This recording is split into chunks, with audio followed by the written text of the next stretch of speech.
اعوذ باللہ من الشیطان الرجیم بسم اللہ الرحمن الرحیم اللہم صلی وسلم علی النبی رحمۃ للعالمین وعلی آلہ واصحابہ وبارک وسلم علیہ۔ آج ہم سورہ بقرہ آیت نمبر 117 سے اپنے کلام کا آغاز کریں گے۔ اللہ تعالیٰ ارشاد فرماتا ہے بدیع السماوات والارض واذا قضى امرا فانما يقول له كن فيكون۔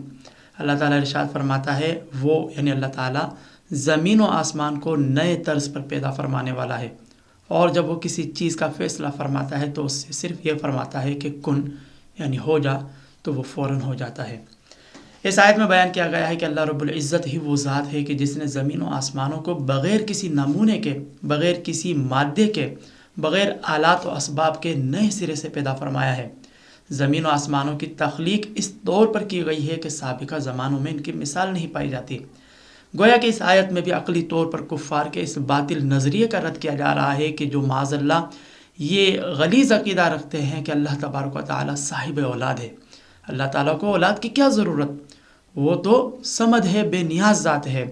یاد رکھیں کہ اولاد کا ہونا محتاجگی کی دلیل ہے، کیونکہ اولاد یا تو بڑھاپے کا سہارا ہوتی ہے، سفر، بیماری یا دیگر اعذار کی صورت میں سہارا بنتی ہے، یا جب والد کا انتقال ہو جاتا ہے تو اب یہ اولاد اس کی نائب ہوتی ہے۔ لیکن اللہ رب العزت وہ تو حی ہے، وہ تو ہمیشہ سے ہے، ہمیشہ رہے گا، اس پر ایسے کوئی بھی عوارضات کبھی بھی لاحق نہیں ہوتے۔ وہ تو بیماروں کو شفا دینے والا ہے، وہ تو اپنے علم و قدرت کے اعتبار سے ساری کائنات کا احاطہ کیے ہوئے ہے، اس سے تو کوئی چیز مخفی نہیں۔ تو جو رب تعالیٰ بے نیاز ہے، جس رب کی ایسی اعلیٰ و عرفہ شان ہے کہ وہ زمین و آسمانوں کو بغیر نمونے کے پیدا فرما دے، جو کسی چیز کا فیصلہ فرمائے تو صرف یہ فرما دے کن یعنی ہو جا تو وہ چیز ہو جائے، تو اس رب ذوالجلال کے لیے اولاد کی بھلا کیا ضرورت۔ معلوم ہوا کہ اللہ تعالیٰ صمد ہے، بے نیاز ہے، وہ کسی کا محتاج نہیں، ساری کائنات اللہ تعالیٰ کی محتاج ہے۔